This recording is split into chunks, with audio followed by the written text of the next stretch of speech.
Morning my dear students, कैसे हैं आप लोग। मैं हूं सचिन और एक बार फिर से आप सभी का स्वागत करता हूं आपके अपने यूट्यूब चैनल फिजिक्स गुरु मंत्रा पे। तो आज हम आपके लिए लेकर के आ गए हैं बच्चों सेमीकंडक्टर का lecture number 3, that is part number 3। और इसे आज हम लोग कंक्लूड करेंगे। इसमें जितने भी सेमीकंडक्टर के कॉन्सेप्ट है वो सारा आज कंप्लीट होगा एक्सेप्ट ट्रांजिस्टर। ट्रांजिस्टर को हमने इसमें इंक्लूड नहीं किया है क्योंकि आपका क्लास 12 के बोर्ड एग्जाम से इस सिलेबस से हटा दिया गया है इस बार ट्रांजिस्टर को। ठीक है, तो अगर ट्रांजिस्टर को डिस्कस करना रहेगा तो आप केवल कमेंट बॉक्स में कमेंट कर देंगे, ठीक है, कि ट्रांजिस्टर का भी लेक्चर मुझे चाहिए सर। तो फिर मैं ट्रांजिस्टर का लेक्चर और लॉजिक गेट का लेक्चर मैं अलग से अपलोड कर दूंगा। ठीक है, तो चलिए जो मेजर पार्ट है उसको आज हम लोग कंप्लीट करते हैं। और इसमें आज हम लोग कौन कौन सा टॉपिक डिस्कस करने वाले हैं ये आपके स्क्रीन के सामने रहा। सबसे पहले हम इसमें डिस्कस करेंगे PN junction diode and it's VI characteristic. क्या डिस्कस करेंगे बच्चों? PN junction diode and it's VI characteristic. ठीक है, उसके बाद फिर हम डिस्कस करेंगे डायोड एज ए रेक्टिफायर। ठीक है, उसमें हम लोग पढ़ेंगे हाफ वेव रेक्टिफायर और centre tapped full wave rectifier. उसके बाद फर्दर हम लोग मूव करेंगे zener diode as a voltage regulator. इसमें हम सबसे पहले जेनर डायोड के बेसिक कैरेक्टरिस्टिक के बारे में पढ़ेंगे कि जेनर डायोड क्या होता है और उसका ऑपरेटिंग प्रिंसिपल क्या है। ठीक है, उसके बाद हम पढ़ेंगे zener diode as a voltage regulator, है ना। उसके बाद लास्ट में आपका फोर्थ पार्ट में हम लोग यहाँ पर पढ़ेंगे फोटो इलेक्ट्रॉनिक डिवाइसेस, जिसमें आपका होगा LED, photo diode and solar cell, है ना। And this solar cell is also called photovoltaic cell, है ना। इसका दूसरा नाम है क्या? Photovoltaic cell, photovoltaic cell. ठीक है, तो बिल्कुल आराम आराम से बहुत ही डिटेल में इसमें हम डिस्कस करने वाले हैं। तो बिल्कुल बिना स्किप किए हुए इस वीडियो को आप देखिएगा, आपका पूरा कॉन्सेप्ट होगा क्रिस्टल क्लियर, ये हमारा आपसे वादा है। तो चलिए बिना देर किए हुए आज का सेशन हम लोग स्टार्ट करते हैं। तो सबसे पहले आ जाता है बच्चों डायोड। ठीक है, what is diode? Name he suggest करता है, ये दो वर्ड से मिलकर बना हुआ है, डाई प्लस ओड। डाई का मतलब क्या होता है? टू, और ओड का मतलब क्या होता है? इलेक्ट्रोड। मतलब एक ऐसा डिवाइस जिसमें क्या होते हैं? दो इलेक्ट्रोड होते हैं, है ना। और उसमें कौन होता है? एनोड और ये कैथोड, है ना। उसमें दो इलेक्ट्रोड होगा, that is anode and cathode. So diode दो वर्ड से मिलकर बना है, that is di plus ode. Di का मतलब क्या हो गया? टू, और ओड का मतलब क्या हो गया? इलेक्ट्रोड। ठीक है, में एक ऐसा डिवाइस जिसमें क्या हो? दो इलेक्ट्रोड होता है। ठीक है, so it is a two terminal semiconductor solid state device which is use in many application. और इस डायोड को हम लोग बहुत ही एप्लीकेशन में यूज करते हैं, इलेक्ट्रॉनिक डिवाइसेस में यूज करते हैं, चाहे वो रेक्टिफायर हो, है ना, चाहे वो क्लीपर सर्किट हो, चाहे वो क्लैंपर सर्किट हो, ठीक है, या स्विचिंग एक्शन के लिए बेसिकली इसको हम लोग यूज करते हैं, ऑन एंड ऑफ स्विच के लिए। ठीक है, तो मेनली इसका जो एप्लीकेशन है डायोड का किसमें है? एज अ स्विच ये यूज होता है। ठीक है, अब कैसे यूज होता है इसको हम लोग देखेंगे कि अगर फॉरवर्ड बायस डायोड को करते हैं तो वो ऑन स्विच के जैसा बिहेव करता है, मतलब शॉर्ट सर्किट मतलब क्लोज्ड स्विच के जैसा बिहेव करता है। और जब हम उसको रिवर्स बायस कर देते हैं तो ऑफ स्विच के जैसा बिहेव करता है ना। तो ये सारी चीजें हम लोग देखेंगे डायोड का कैरेक्टरिस्टिक में। ठीक है, its major application is in switching action, है ना। तो इसका जो मेजर एप्लीकेशन है बच्चों ये कहां पे होता है? तो स्विचिंग एक्शन में यूज करते हैं, that is diode as a switch, है ना। चलिए अब देखिए यहां पर आपको दिख रहा होगा ये इसका सर्किट सिंबल है। क्या ये सर्किट सिंबल है? आपको दिख रहा होगा, एक आपका ट्राइंगल पार्ट दिख रहा होगा और एक वर्टिकल लाइन है ना। तो जो ट्राइंगल वाला पार्ट है वो किसको रिप्रेजेंट करता है? जो ट्राइंगल वाला पार्ट है वो रिप्रेजेंट करता है एनोड को। ठीक है, जो बेसिकली पी टाइप सेमीकंडक्टर से बना हुआ है ना। और जो हमारा वर्टिकल लाइन है यहाँ पर वो रिप्रेजेंट करता है कैथोड को, जो कि एन टाइप सेमीकंडक्टर से बना हुआ होता है। ठीक है, तो बेसिकली ये क्या है? इसका इक्विवेलेंट सिंबल ऑफ डायोड, है ना। डायोड का क्या है? ये सर्किट सिंबल है ना। अब देखो इसका अगर लेयर डायग्राम की बात करें तो ये है आपका लेयर डायग्राम। ठीक है, इसमें हम लोग क्या करते हैं, एक सिंगल क्रिस्टल ऑफ सेमीकंडक्टर हम लोग सिलिकॉन और जर्मेनियम का लेते हैं और एक साइड हम लोग क्या मिलाते हैं? एक्सेप्टर इंप्योरिटी मिलाते हैं। जैसे मैंने पीएन जंक्शन का फॉर्मेशन किया था, आपको पता है ये क्या है? पीएन जंक्शन डायोड है। और दूसरे साइड में हम लोग क्या मिलाते हैं? दैट इज डोनर इम्प्योरिटी को to form the N type semiconductor, और उसके बाद में later on to metallic contact यहां से पुल किया जाता है to form the two terminal, है ना। यहां से देखिए दो टर्मिनल यहां पर निकला हुआ है, ठीक है। और ये बीच में क्या बना हमारा जंक्शन, पीएन जंक्शन, है ना। इसे नाम सजेस्ट करता है दैट इज पीएन जंक्शन, जो two different types of semiconductor के बीच में जो हमारा जंक्शन बना that is called PN junction. Clear बात। तो ये इसका क्या हो गया लेयर डायग्राम, और ये हो गया हमारा क्या इसका इक्विवेलेंट सर्किट, है ना। और यह बोल सकते हैं कि इसका आपका क्या सर्किट सिंबल है, ठीक है। चलिए अब हम इसका देखते हैं कि वी आई कैरेक्टरिस्टिक क्या है, जो कि बहुत ही इंपॉर्टेंट है। तो बच्चों यहां पर जो डायोड होता है वो एक उसका क्या होता है, एक नॉन लीनियर एलिमेंट होता है। जैसे आपका रेजिस्टेंस, कैपेसिटेंस और इंडक्टेंस होता है ना, वो एक लीनियर एलिमेंट है। उसके जो वी आई कैरेक्टरिस्टिक होंगे आर एल और सी में, वो क्या होगा straight line passing through origin, है ना। मतलब y equal to M X type का उसका क्या होगा कैरेक्टरिस्टिक होगा। लेकिन डायोड क्या है, लीनियर एलिमेंट तो है नहीं, तो डायोड क्या है नॉन लीनियर एलिमेंट है। तो नॉन लीनियर एलिमेंट है, इसका मतलब क्या हो गया उसका वी आई कैरेक्टरिस्टिक भी क्या होगा नॉन लीनियर होगा। अब देखिए कैसे, ठीक है। अब देखो यहां पर ये शो किया हुआ है, ये है हमारा आईडी वर्सेस वीडी ग्राफ, है ना। ID versus VD graph. ID क्या है डायोड का जो करंट है आपका, है ना। और वीडी क्या है डायोड का जो वोल्टेज है, उसके अक्रॉस क्या है वोल्टेज है ना।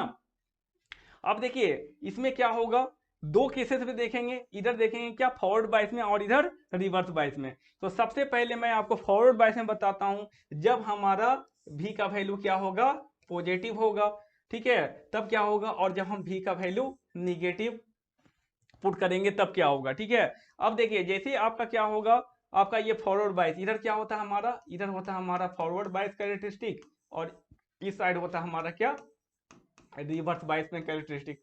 क्योंकि देखो इस साइड वोल्टेज पॉजिटिव होगा, है ना, और इस साइड क्या होगा वोल्टेज क्या होगा निगेटिव होगा। नेगेटिव वोल्टेज मतलब क्या हो जाएगा यहाँ पर रिवर्स बायस, पॉजिटिव वोल्टेज मतलब फॉरवर्ड बायस, ठीक है। अब देखिए यहाँ पर क्या होगा, जैसे आप फॉरवर्ड बायस में, ठीक है, इनिशियली आपने क्या किया वोल्टेज को बढ़ाना चालू किया जीरो से, ठीक है, बढ़ाना चालू किया बढ़ाना चालू किया।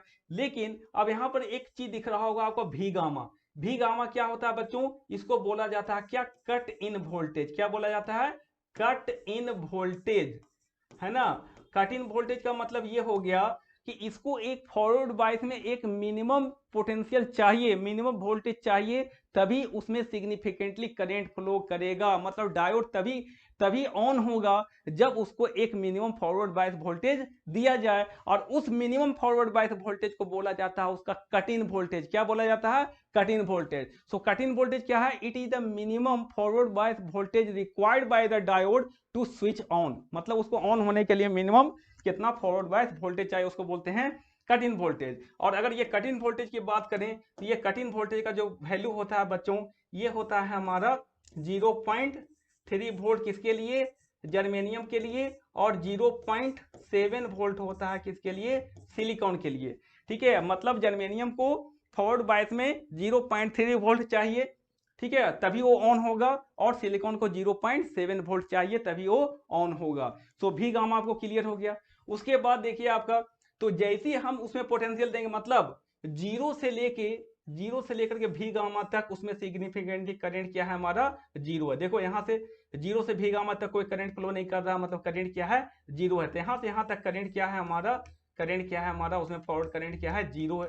उसके बाद जैसे ही आपने वोल्टेज को बढ़ाया और अप टू भी गामा तक बढ़ाया, उसके बाद क्या हुआ करंट क्या हो गया एक्सपोनेंशियली इंक्रीज करने लगा, ठीक है। तो जैसे आप वोल्टेज भी गामा के बियॉन्ड ले जाओगे, मतलब फॉरवर्ड बायस वोल्टेज भी गामा से बढ़ाओगे स्लाइटली, तो डायोड करंट क्या होगा वो नॉन लिनियरली और एक्सपोनेंशियली क्या हो जाएगा वो इंक्रीज करेगा। तो ये ग्राफ होता है हमारा क्या, ये एक्सपोनेंशियल होता है, ये क्या होता है एक्सपोनेंशियल होता है। तो इसका जो इक्वेशन होता है बच्चों क्या होता है I D equal to I not e to the power of V D by eta V T minus 1, ठीक है। जहां पर ईटा क्या रिप्रेजेंट करता है, ये रिप्रेजेंट करता है आइडियलिटी फैक्टर को। किसको रिप्रेजेंट करता है आइडियलिटी फैक्टर को रिप्रेजेंट करता है। और इसका जो वैल्यू होता है वो कितना होता है, आइडियलिटी फैक्टर का जो वैल्यू होता है बच्चों 1 होता है किसके लिए जर्मेनियम डायोड के लिए, और 2 होता है फॉर सिलिकॉन डायोड के लिए। तो ये रहा आपका फॉरवर्ड बायस में आपका V I characteristic of diode. I think आपको क्लियर हो गया होगा कि फॉरवर्ड बायस में डायोड का बिहेवियर क्या होता है। उसको एक मिनिमम फॉरवर्ड बायस वोल्टेज चाहिए, जिसको हम लोग बोलते हैं कट इन वोल्टेज। उसके बियॉन्ड ही वो क्या करेगा, काम करेगा। मतलब 0 टू V गामा के बीच में अगर हम वोल्टेज अप्लाई करेंगे तो डायोड रहेगा ऑफ, मतलब उसमें सिग्निफिकेंटली करंट क्या होगा, 0 होगा।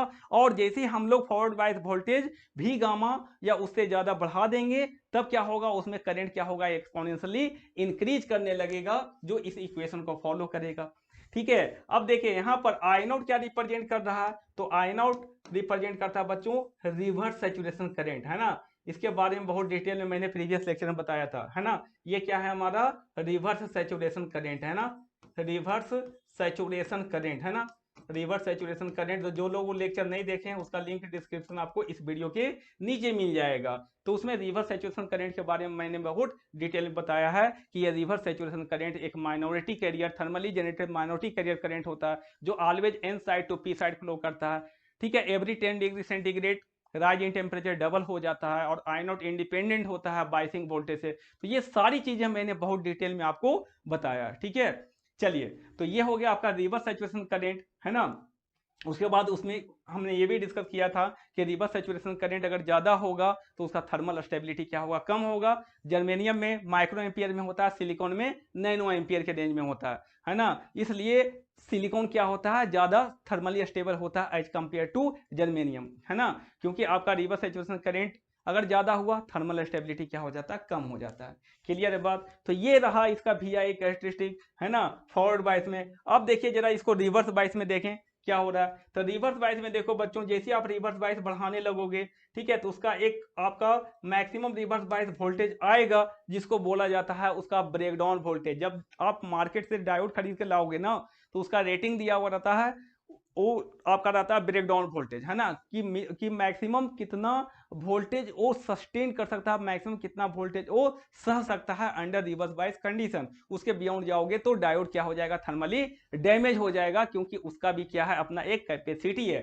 ठीक है, तो जैसे आप रिवर्स बायस करोगे तो रिवर्स बायस में अप टू VZ तक क्या रहेगा, वो बचा हुआ रहेगा। लेकिन जैसे ही उसके बियॉन्ड जाओगे तो क्या होगा, देखो सडनली उसके बियॉन्ड, अगर मान लो सपोज दैट VZ दिया हुआ कि किसी डायोड का VZ मान लो कि 5 वोल्ट है, इसका मतलब क्या हो गया कि निगेटिव 5 वोल्ट के बियॉन्ड अगर जाओगे ना, तो वो डायोड क्या हो जाएगा, थर्मली डैमेज हो जाएगा। क्लियर है बात। तो यहाँ पर VZ के बियॉन्ड अगर जाओगे तो देखो स्मॉल थोड़ा सा भी अगर वोल्टेज इंक्रीज करोगे तो देखो करंट कितना सडनली क्या हो जाएगा, राइज कर जाएगा।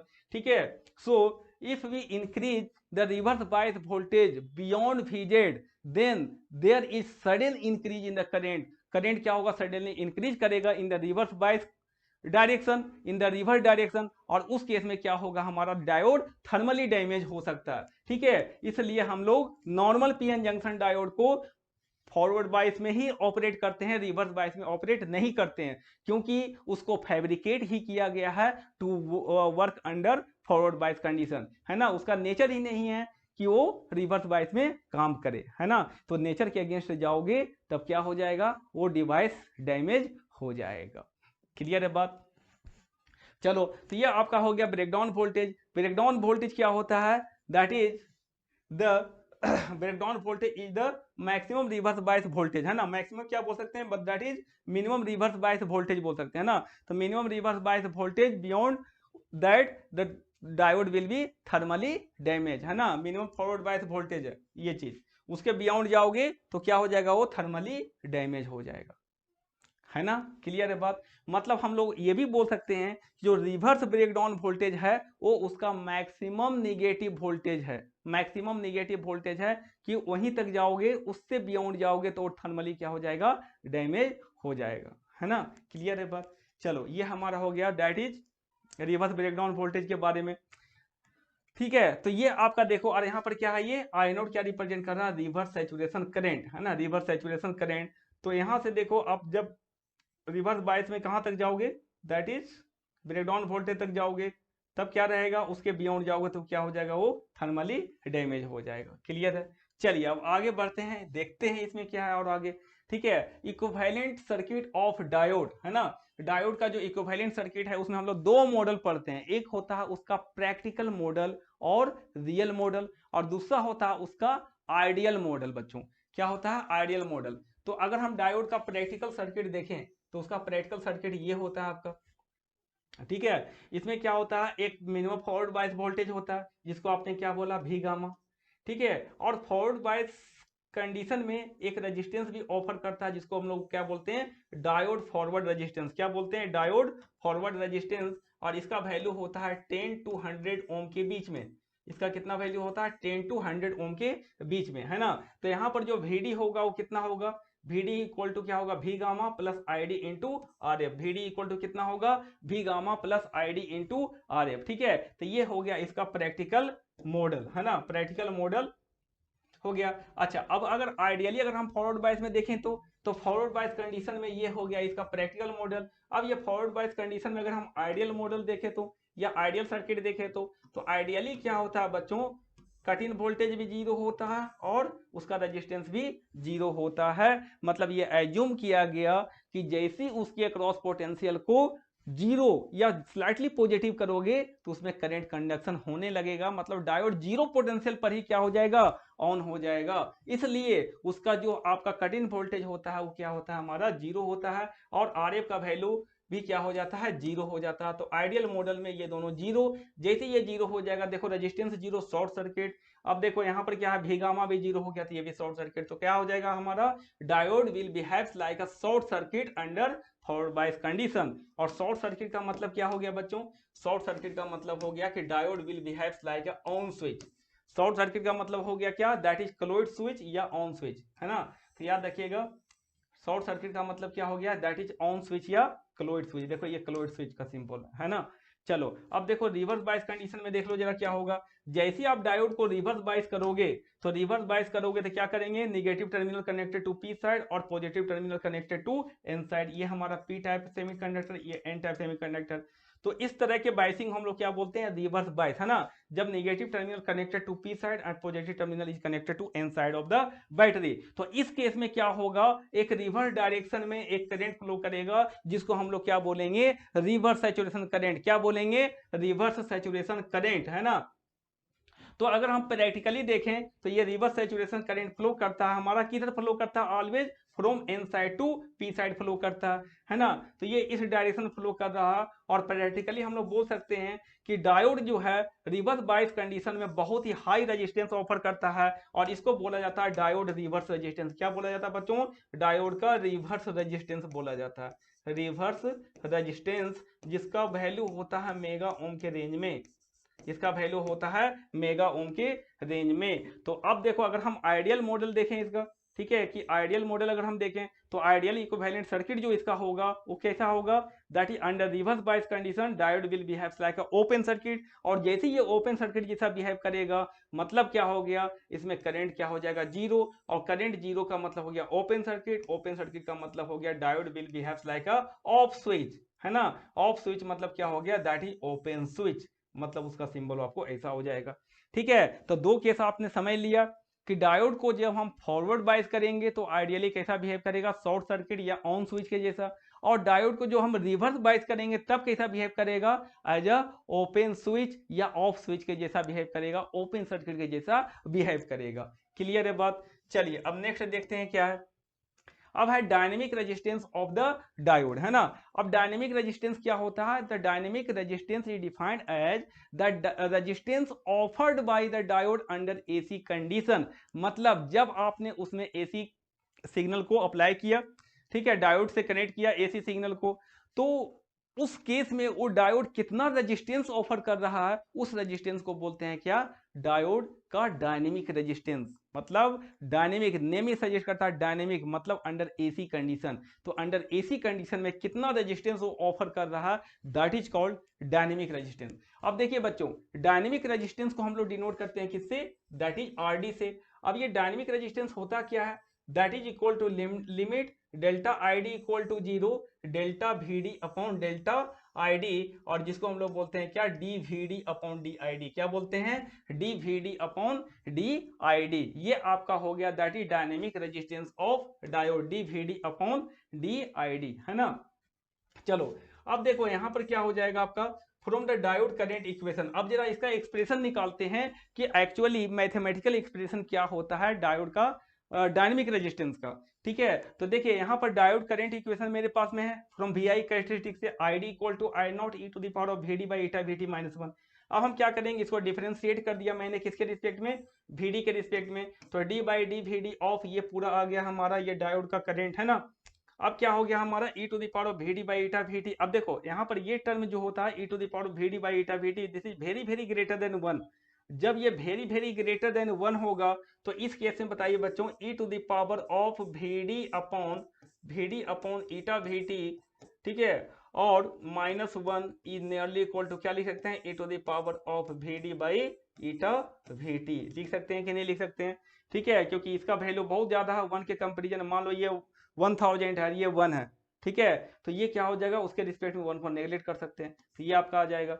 अब देखो यहाँ पर क्या हो गया, इसको डिफरेंशिएट किया, जब डिफरेंशिएट करोगे तो ये आई नॉट बाहर, ठीक है। अब ये e to the power of x का e to the power of x होता है, तो e to the power of V D by eta V T, और इनटू अब फिर इसको करोगे, इसका कोफिशिएंट क्या है वी डी का, that is eta V T, ये ईटा वी टी बाहर हो जाएगा, तो ये आपका हो गया, और into e to the power of V D by eta V T. अब देखो यहाँ पर क्या होगा, यहाँ पर अगर हम लोग बोले बच्चों तो ये I naught into e to the power of V D upon eta V T है ना, ये इसको अलग कर लो, और इनटू कितना हो गया हमारा, into one by eta V T है ना, one by eta V T. अब यहाँ पर ये वाला टर्म क्या रिप्रेजेंट कर रहा है, ये हमारा रिप्रेजेंट कर रहा है किसको, आईडी को, किसको रिप्रेजेंट कर रहा है बच्चों, आईडी को रिप्रेजेंट कर रहा है। ठीक है, देखो ये क्या हो जाएगा आपका आईडी हो जाएगा, क्योंकि ये टर्म बहुत बड़ा है, तो I not e to the power of V D by eta V T क्या रिप्रेजेंट करेगा, आईडी को रिप्रेजेंट करेगा। सो जो डायनेमिक रेजिस्टेंस का जो एक्सप्रेशन आया वो कितना आ गया, that is ID upon eta V T. So dynamic resistance का जो एक्सप्रेशन है बच्चों क्या है हमारा, ID upon eta V T, क्या है ID upon eta V T, जहां पर आईडी क्या है diode forward current, we T क्या है थर्मल वोल्टेज, ईटा क्या है आइडियलिटी फैक्टर है, क्या बच्चों आइडियलिटी फैक्टर है, जिसका वैल्यू 1 होता है किसके लिए, जर्मेनियम डायोड के लिए, 2 होता है किसके लिए, सिलिकॉन डायोड के लिए होता है। ठीक है, अब चलिए नेक्स्ट देखते हैं आगे क्या है। अब आता है रेगुलेटेड डीसी पावर सप्लाई है ना, हालांकि ये टॉपिक नहीं दिया हुआ है एनसीईआरटी में, लेकिन मैं आपको समझाने के लिए बता रहा हूँ, ठीक है, कि रेक्टिफाइड पढ़ने से पहले अगर हम रेगुलेटेड डीसी पावर सप्लाई को समझ पाए कि basically AC to DC conversion होता कैसे है, ठीक है, तब आपको बहुत चीजें क्लियर हो जाएगी, है ना, तो आपका बेसिक कॉन्सेप्ट बहुत ही स्ट्रॉन्ग हो जाएगा, क्लियर है। तो चलिए सबसे पहले हम डिस्कस करते हैं रेगुलेटेड डीसी पावर सप्लाई की, कि basically AC to DC conversion कैसे होता है, इसमें कौन कौन से कंपोनेंट होते हैं, कौन कौन से डिवाइसेस कनेक्टेड होते हैं जो basically AC to DC conversion करते हैं। ठीक है, तो देखिए यहाँ पर सबसे जो फर्स्ट जो आपका डिवाइस है जिसको हम लोग क्या बोलते हैं, ट्रांसफार्मर, क्या बोलते हैं बच्चों, ट्रांसफार्मर, और ये basically step down transformer use करते हैं यहाँ पर। ठीक है, यहाँ पर इलेक्ट्रॉनिक डिवाइसेस में जो यूज होता है ये स्टेप डाउन ट्रांसफार्मर यूज होता है। इसका मतलब यहाँ पर जो सेकेंडरी बाइंडिंग है का टर्न है number of turn that is less than n1, ठीक है, n2 लेस देन क्या होगा, n1 होगा। अब हमने क्या किया कि इसके इस ट्रांसफार्मर के इनपुट पे मैंने क्या किया, एक एसी सिग्नल अप्लाई किया है that is V I equal to VP sine omega T, जहां पर वीपी क्या है peak value of input signal, तो ये एक साइनोसोइडल सिग्नल हमने अप्लाई किया, और ये सिग्नल जो है हमारा ये एक बाई डायरेक्शनल सिग्नल है। क्यों है बच्चों बाई डायरेक्शनल, क्योंकि इसका पॉजिटिव हाफ साइकिल भी और नेगेटिव हाफ साइकिल भी है, इसका मतलब ये एक बाई डायरेक्शनल सिग्नल है, और ये बाई डायरेक्शनल एसी सिग्नल है। क्या है ये, bidirectional AC mains signal है। जब इसको मैंने अप्लाई किया as to the input of transformer, ये क्या करेगा, ये ट्रांसफार्मर जो स्टेप डाउन ट्रांसफार्मर हम लोग यूज कर रहे हैं वो इस सिग्नल को क्या कर देगा, स्टेप डाउन कर देगा, और स्टेप डाउन करके उसने क्या प्रोड्यूस किया, एक by directional AC signal he produce किया, और उसका जो आपका इक्वेशन है that is VM sign omega T. लेकिन यहाँ पर जो पीक वैल्यू होगा बच्चों ये क्या होगा, लेस देन क्या होगा वीपी से, क्योंकि इसने क्या कर दिया, उसको सिग्नल को स्टेप डाउन कर दिया। ठीक है, तो ये क्या करेगा, ट्रांसफार्मर जो यूज हो रहा है यहाँ पर ये क्या प्रोड्यूस करेगा, that is step down AC signal produce करेगा, step down bidirectional signal produce करेगा। उसने क्या किया, इनपुट सिग्नल को क्या कर दिया, स्टेप डाउन कर दिया। क्लियर है, जैसे ही वो स्टेप डाउन कर देगा अब उसी को हम लोग क्या किससे हम लोग दे रहे हैं, दैट इज रेक्टिफाइड के इनपुट पे दे रहे हैं, मतलब जो ट्रांसफार्मर का आउटपुट है वही हमारा क्या है, रेक्टिफाइड का इनपुट है। अब इसके इनपुट पे मैंने अप्लाई किया, जैसे ही इसके इनपुट पे अप्लाई करोगे तो रेक्टिफायर का अब देखो वर्किंग क्या होगा। रेक्टिफायर इस बाई डायरेक्शनल सिग्नल को क्या कर देगा, एक यूनी डायरेक्शनल सिग्नल में कन्वर्ट कर देगा। देखो बच्चों यहाँ पर सारे नेगेटिव हाफ साइकिल क्या हो गया है, सारा खत्म। अब देखो यहाँ पर अगर वो हाफ फुल वेव रेक्टिफाइड होता तो उसका आउटपुट ये आता, अगर ये हाफ वेव रेक्टिफाइड होता तो उसका आउटपुट ये आता। अभी आपको पता चल जाएगा जब मैं इसका वर्किंग बताऊंगा आगे कि हाफ वेव रेक्टिफाइड और फुल वेव रेक्टिफाइड का इक्विवेलेंट सर्किट क्या होता है, उसका वर्किंग प्रिंसिपल क्या होता है, तब आपको ये क्लियर हो जाएगा। ठीक है कि ये आउटपुट वेवफॉर्म किस तरह से जनरेट हो रहा है। अभी यहाँ पर समझ लीजिए कि ये इसका जो आपका जो रेक्टिफायर होगा वो क्या करेगा, इस बाई डायरेक्शनल सिग्नल को एज ए इनपुट लेगा और प्रोड्यूस करेगा एक यूनी डायरेक्शनल सिग्नल। क्या प्रोड्यूस करेगा, एक यूनी डायरेक्शनल सिग्नल प्रोड्यूस करेगा। और ये यूनी डायरेक्शनल सिग्नल जो होगा बच्चों, इसको क्या बोला जाता है, इसको बोला जाता है पल्सेटिंग डीसी सिग्नल, जिसमें एसी प्लस डीसी दोनों कंपोनेंट प्रेजेंट होते हैं। ठीक है, सो रेक्टिफाइड बेसिकली क्या करता है, it takes the bidirectional signal as a input and convert it into the unidirectional signal which is also called pulsating DC signal. तो rectifier क्या करता है, AC signal to pulsating DC signal में conversion करता है, that is bidirectional signal to unidirectional signal में convert कर देता है। क्लियर है, जिसको हम लोग क्या बोल रहे हैं, पल्सेटिंग डीसी सिग्नल बोल रहे हैं। ठीक है, अब देखो अगर आप एसी टू डीसी कन्वर्जन कर रहे हो, इसका मतलब आप क्या कर रहे हो, आप ट्राई कर रहे हो कि एसी कंपोनेंट उससे धीरे धीरे क्या हो जाए, कम हो जाए, है ना। You are trying to minimise the AC component present, है ना, इन द सिग्नल। अब एसी कंपोनेंट को जब आप मिनिमाइज कर रहे हो तो यहाँ पर जो एसी कंपोनेंट है वो हमारे लिए अनवांटेड है, जो डीसी कंपोनेंट है हमारे लिए वांटेड है। ठीक है, इसका मतलब आप कर क्या रहे हो, एसी कंपोनेंट को मिनिमाइज कर रहे हो, और इस अनवांटेड एसी कंपोनेंट को यहाँ पर बोला जाता है रिपल। क्या बोला जाता है, रिपल। तो बेसिकली हम यहाँ पर क्या कर रहे हैं, रिपल को मिनिमाइज कर रहे हैं। ठीक है, तो इसमें जो भी एसी कंपोनेंट प्रेजेंट है बच्चों, वो सारे एसी कंपोनेंट को बोला जाता है क्या, क्या बोला जाता है, रिपल बोला जाता है, रिपल। तो ये रिपल हमारे लिए क्या है, अनवांटेड है, और हम चाहते हैं कि फाइनली जो हमारा स्मूथ जो डीसी आएगा या रेगुलेटेड डीसी आएगा उसमें कोई भी एसी कंपोनेंट प्रेजेंट ना हो, दैट इज कोई भी रिपल प्रेजेंट ना हो। तो उसके लिए और भी फर्दर आगे सर्किट यूज करते हैं। तो उस रेक्टिफायर के आगे हम लोग फिर कास्केडिंग कनेक्शन में हम लोग यूज करते हैं फिल्टर सर्किट को। अब ये फिल्टर सर्किट क्या करेगा, रेक्टिफायर का जो आउटपुट आया है वो इसके इनपुट से कनेक्टेड है, तो जो रेक्टिफायर का आउटपुट आया उसको क्या करेगा, एज ए इनपुट ये लेगा, एज ए इनपुट लेगा। मतलब इसके लिए इनपुट क्या है, इसके लिए इनपुट क्या है, ये पल्सेटिंग डीसी सिग्नल है फिल्टर सर्किट के लिए। सो फिल्टर सर्किट क्या करेगा, filter circuits are used to minimise the ripple component present at the output of rectifier. जो रेक्टिफायर के आउटपुट पे रिपल कंपोनेंट प्रेजेंट है उस रिपल कंपोनेंट को क्या करेगा, मिनिमाइज करेगा, है ना, उसको डिक्रीज करवाएगा। तो अब देखो फिल्टर सर्किट क्या किया, उस रिपल कंपोनेंट को मिनिमाइज किया, तो यहां पर जो आउटपुट ये प्रोड्यूस करेगा अभी भी ये कंप्लीटली डीसी सिग्नल पर प्रोड्यूस नहीं करेगा, अभी भी जो फिल्टर का भी जो आउटपुट होगा उसमें भी सम एसी कंपोनेंट प्रेजेंट होंगे, सम रिपल प्रेजेंट होंगे। ठीक है, तो यहां पर ये जो आउटपुट होता है किसका, फिल्टर सर्किट का, उसको बोला जाता है अनरेगुलेटेड डीसी। क्या बोलते हैं, अनरेगुलेटेड डीसी। उसके बाद फाइनली हमारा लगा हुआ रहता है जेनर डायोड रेगुलेटर, उसका भी हम देखेंगे प्रिंसिपल आगे। ठीक है, तो ये क्या करेगा, ये अनरेगुलेटेड डीसी सिग्नल को लेगा एज ए इनपुट, जो फिल्टर का आउटपुट आया बेसिकली वो इसके लिए क्या होगा, इनपुट के जैसा काम करेगा, तो उसको एज ए इनपुट लेगा और ये क्या करेगा, एक प्रोड्यूस करेगा स्मूथ डीसी, दैट इज जिसको हम लोग क्या बोलते हैं, रेगुलेटेड डीसी। तो ये जो जेनर डायोड क्या करेगा, that will produce the regulated DC और स्मूथ डीसी सिग्नल प्रोड्यूस करेगा। ठीक है, अब इसका कैसे वर्किंग होता है वो तो हम आगे देखेंगे, जब उसका ब्रेकडाउन रीजन में जब ऑपरेट होगा तो एक constant voltage across the load क्या करता है, मेंटेन करता है irrespective of load and line variation, है ना। तो एक बार अगर ब्रेकडाउन रीजन में चला गया तो उसका काम हो गया, उसके बाद वो कांस्टेंट वोल्टेज मेंटेन करता है अक्रॉस द लोड, है ना।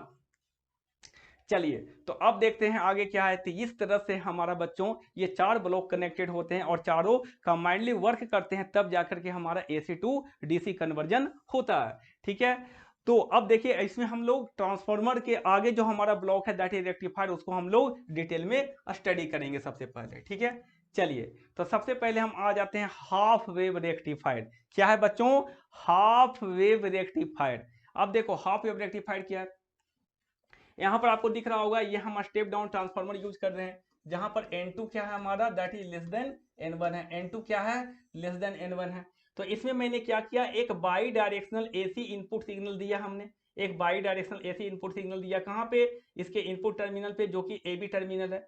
ठीक है, उसके बाद में ये हमारा प्राइमरी साइड है, इसको हम लोग बोलते हैं क्या, प्राइमरी वाइंडिंग साइड में है ना, इसको बोलते हैं प्राइमरी साइड, प्राइमरी वाइंडिंग। और इधर क्या होता है हमारा बच्चों, इधर होता है हमारा सेकेंडरी वाइंडिंग। ये क्या होता है हमारा, सेकेंडरी वाइंडिंग, ये ट्रांसफार्मर का सेकेंडरी वाइंडिंग। ठीक है, तो देखो यहाँ पर हमने जैसे अप्लाई किया एक बाई डायरेक्शनल, ठीक है, बाई डायरेक्शनल एसी सिग्नल। तो सबसे पहले हम क्या करते हैं, during the positive half cycle देख लेते हैं कि जब आपने ये पॉजिटिव हाफ साइकिल अप्लाई किया है ना, तो during the positive half cycle, during the positive half cycle of the input signal, जब आपने क्या किया अप्लाई, इस पॉजिटिव साइकिल को अप्लाई किया, तो क्या हो जाएगा, तो उस केस में कहां पे अप्लाई किए हैं, AB पे, तो उस केस में क्या होगा हमारा VAB greater than zero, VAB greater than zero है ना, VAB ग्रेटर देन जीरो। तो उस केस में क्या होगा, VM minus VB is greater than zero, क्योंकि आप इसको अप्लाई कर रहे हो ना VI को कौन से टर्मिनल पे, AB टर्मिनल पे अप्लाई कर रहे हो। तो VM minus VB greater than zero, इसका मतलब क्या होगा बच्चों, VA ग्रेटर देन VB होगा। तो इस केस में VA हो जाएगा हायर पोटेंशियल पे, VB हो जाएगा लोअर पोटेंशियल पे। तो ये टर्मिनल हो जाएगा पॉजिटिव, ये टर्मिनल नेगेटिव, जिसके वजह से ये टर्मिनल पॉजिटिव और ये टर्मिनल नेगेटिव। अब देखो इस केस में क्या होगा, positive terminal connected to P side of the diode. ठीक है, तो जिसके कारण ये डायोड क्या हो जाएगा, इस केस में फॉरवर्ड बायस हो जाएगा है ना, इस केस में डायोड क्या हो जाएगा हमारा, फॉरवर्ड बायस हो जाएगा। फॉरवर्ड बायस मतलब ऑन हो जाएगा, ऑन हो जाएगा मतलब शॉर्ट सर्किट हो जाएगा है ना। तो देखो अब इस केस में क्या होगा हमारा, ये हमारा या सेकेंडरी बाइंडिंग हो गया, यहाँ से ये डायोड क्या हो जाएगा, ऑन हो गया, ऑन मतलब क्या हो गया, शॉर्ट सर्किट हो गया।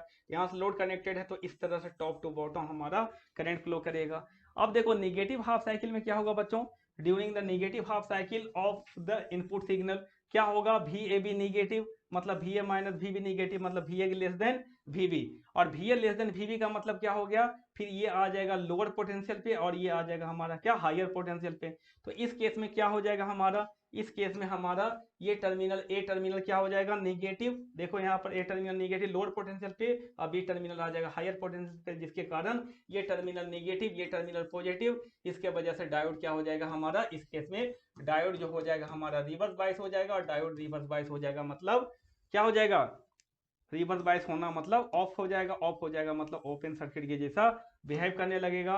और जैसे ये ओपन सर्किट हो जाएगा, तो इस केस में क्या हो जाएगा, इससे करंट क्या हो जाएगा, जीरो।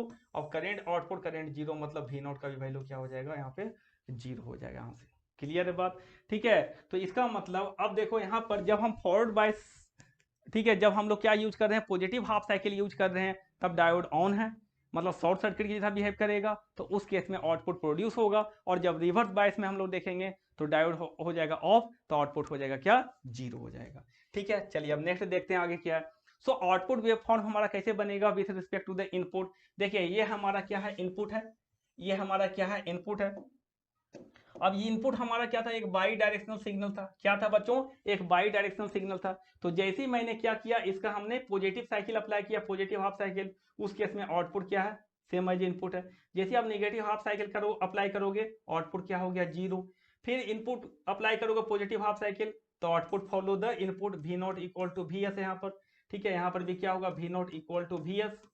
ठीक है, ठीक है, ये आपका हो गया। अब देखो ये बेसिकली क्या है हमारा, सेकेंडरी से हम लोग सारा क्या कर रहे हैं, सेकेंडरी बाइंडिंग से सारा चीज कैलकुलेट कर रहे हैं।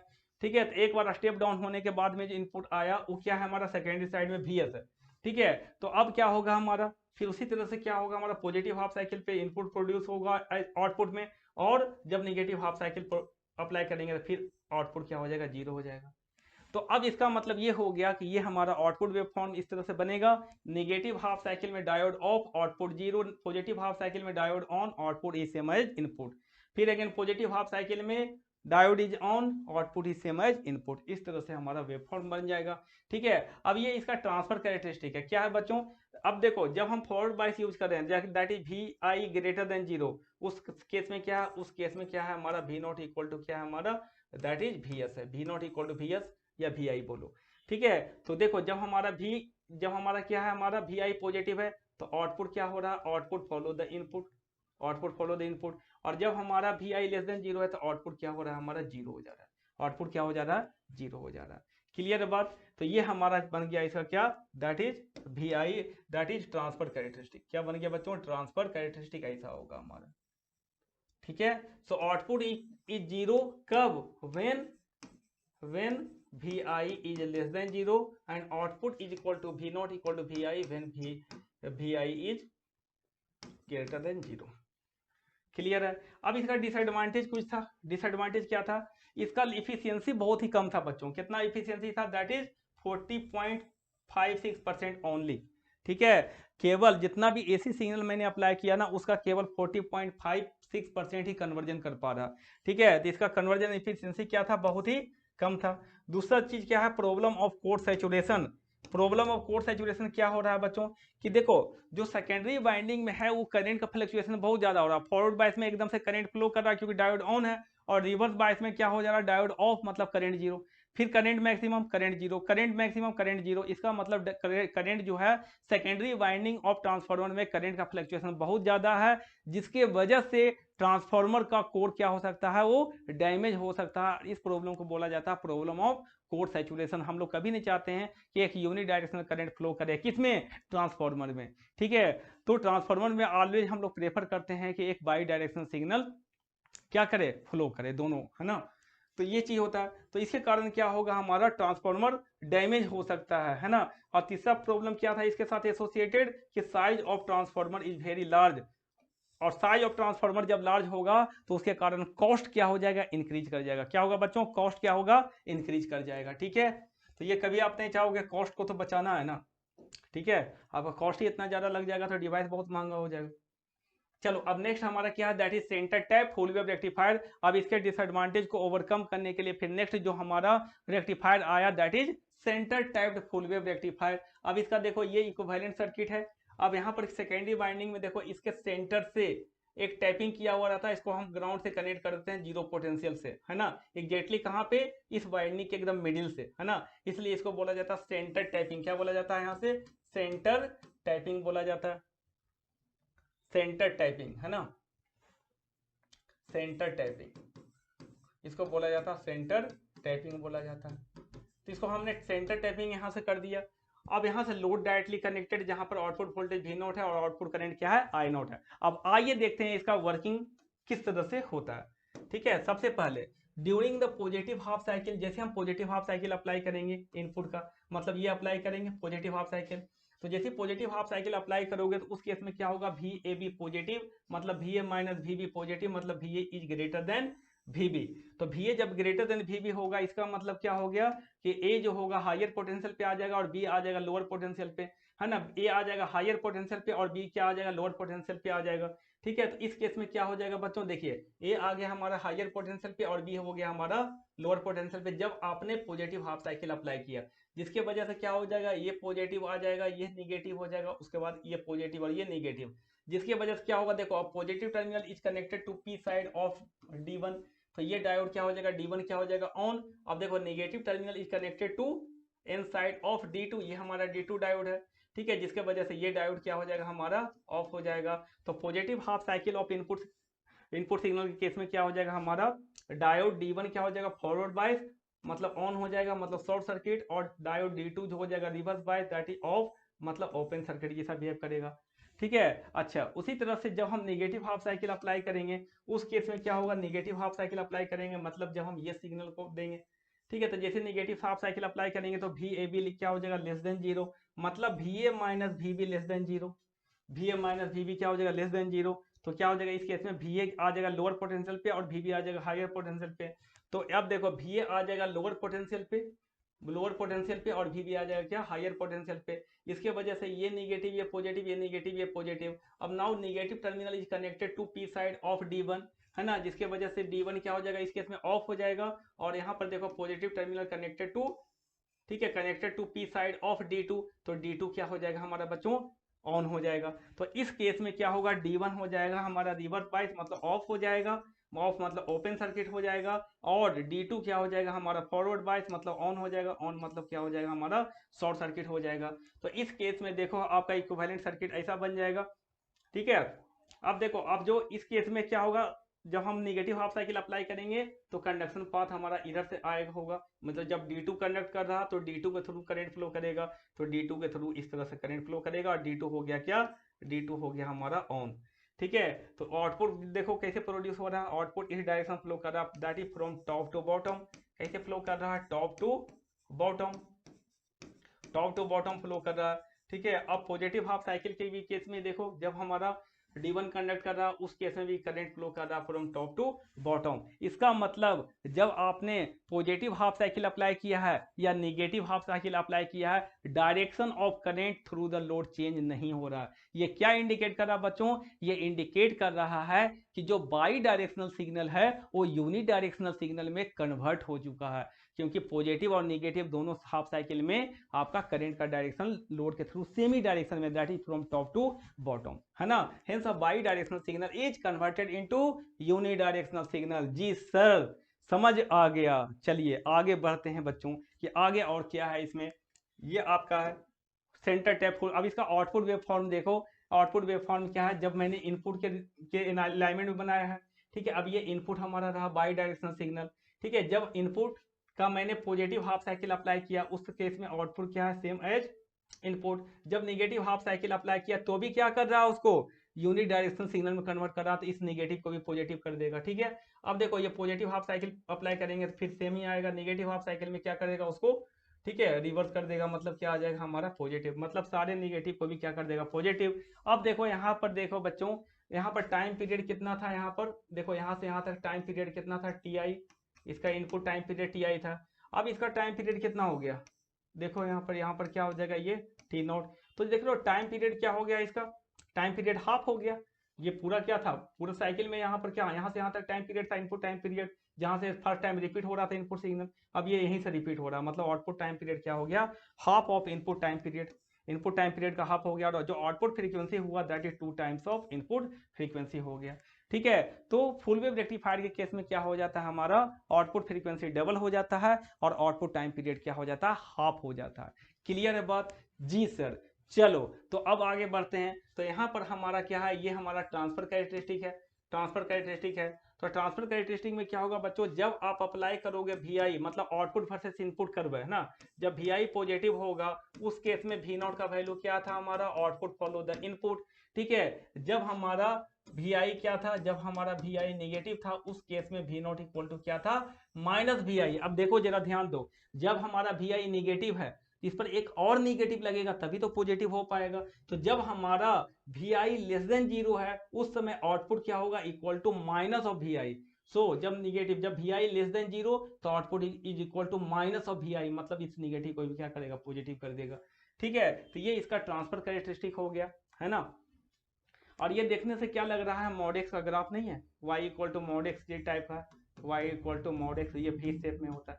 ठीक है, y equal to mod x type का है ना, तो हम लोग बोल सकते हैं कि ये ग्राफ हमारा क्या है, that is V0 equal to mod of VI, ऐसा ग्राफ है।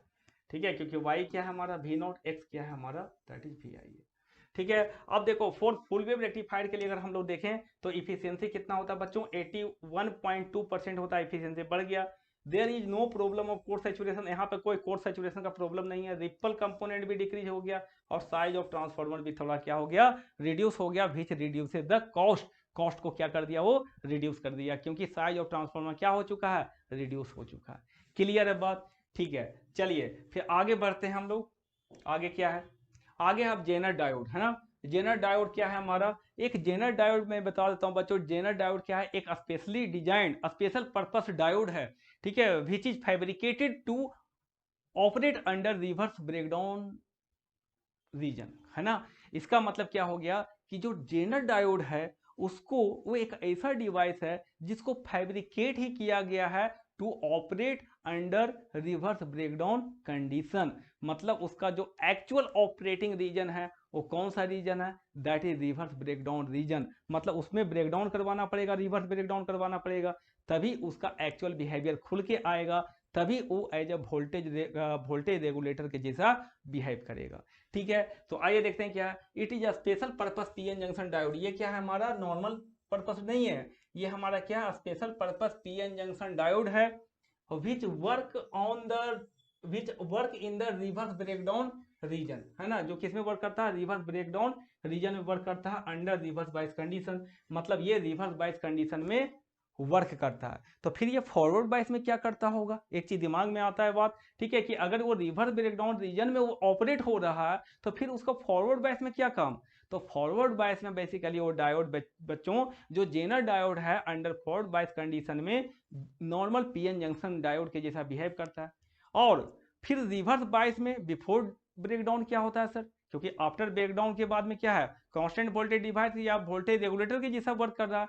तो फिर आखिर निगेटिव डायरेक्शन में जब हम अप्लाई करेंगे voltage less than that is breakdown voltage, तब उसका बिहेवियर क्या होगा, तब वो बिहेव करेगा ओपन सर्किट के जैसा, है ना। तो अब देखिए यहाँ पर बिहेवियर ऑफ जेनर डायोड देख लेते हैं। तो सबसे पहले फॉरवर्ड बाइस कंडीशन में, तो फॉरवर्ड बाइस कंडीशन में कैसा बिहेव करेगा, it behaves like a normal PN junction diode. कैसा बिहेव करेगा बच्चों, नॉर्मल पीएन जंक्शन डायोड के जैसा बिहेव करेगा। क्लियर बात, फॉरवर्ड बाइस में जैसे नॉर्मल पीएन जंक्शन डायोड है सेम टू सेम इसका बिहेवियर इसी रहेगा, ठीक है। और रिवर्स बाइस कंडीशन में क्या होगा, तो रिवर्स बाइस कंडीशन में दो कंडीशन आएगा यहाँ पर। रिवर्स बाइस कंडीशन में दो केसेस आएंगे, before breakdown and after breakdown.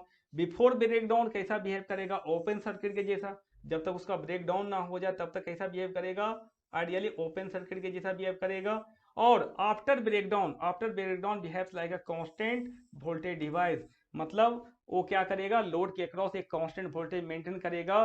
तो उसका जो रीजन ऑफ रेगुलेशन है बच्चों, उसका जो रीजन ऑफ रेगुलेशन है, ये है रीजन ऑफ रेगुलेशन। जब उसमें current IZ need to IZ maximum, मतलब IZ minimum to IZ maximum के बीच में फ्लो कर रहा है, उस केस में जेनर डायोड जो है वो ऑपरेट हो रहा है रिवर्स ब्रेकडाउन रीजन में, और वो क्या करेगा, एज अ वोल्टेज रेगुलेटर के जैसा बिहेव करेगा जब उसमें current I Z minimum to IZ maximum के बीच में वेरी करेगा। क्लियर है, ठीक है। तो ये उसका ऑपरेटिंग रीजन होता है। और आईजेड मैक्सिमम और आईजेड मिनिमम क्या होता है वो आगे मैं आपको डिस्कस कर रहा हूं। जो आईजेड मिनिमम या आईजेड नहीं होता है बच्चों, वो मिनिमम करंट होता है, ताकि उस मिनिमम करंट पे कहां चला जाए, वो that is reverse breakdown region में ऑपरेट होने लगे। और आईजेड मैक्सिमम क्या है, कि वो मैक्सिमम करंट, ठीक है, ताकि उसके बियॉन्ड जाओगे तो वो सेफ नहीं रहेगा, है ना, that is for the safe operation. उसका भी हर डिवाइस का एक मैक्सिमम वैल्यू होता है, उसके बियॉन्ड आप नहीं जा सकते। So IZ knee is the minimum current flowing through the zener diode to operate it under reverse breakdown region, ठीक है। वो मिनिमम करंट है जो उसको रिवर्स ब्रेकडाउन रीजन में ले जाएगा। और आईजेड मैक्सिमम क्या है, तो आईजेड मैक्सिमम वो मैक्सिमम करंट है जिसके बियॉन्ड वो थर्मली डैमेज हो सकता है। इसका मतलब क्या है, I Z maximum is the maximum current flowing through the zener diode for the safe operation, safe operation के लिए। क्लियर बात है, तो ये हमारा रीजन ऑफ ऑपरेशन हो गया। अब नेक्स्ट देखते हैं क्या है। अब क्या है, वोल्टेज रेगुलेटर सर्किट, ये आपको दिख रहा होगा, ये है आपका वोल्टेज रेगुलेटर सर्किट है। यहाँ से आउटपुट कनेक्टेड है डायरेक्टली इस जेनर डायोड के अक्रॉस, आउटपुट कनेक्टेड होता है यहाँ पर इस तरह से, ठीक है। सो जेनर डायोड क्या करता है, तो zener diode maintains the constant voltage V naught equal to VZ across the load, है ना, V naught equal to VZ across the load whenever it is operating in the reverse breakdown region. जब वो reverse breakdown region में operate होगा तो वो constant voltage device के जैसा बिहेव करेगा, that will maintain the constant voltage across the load irrespective of the load and line variation. Clear बात, ठीक है। अब देखो यहां पर it will maintain the constant voltage, कब मेंटेन करेगा constant voltage, V naught equal to VZ।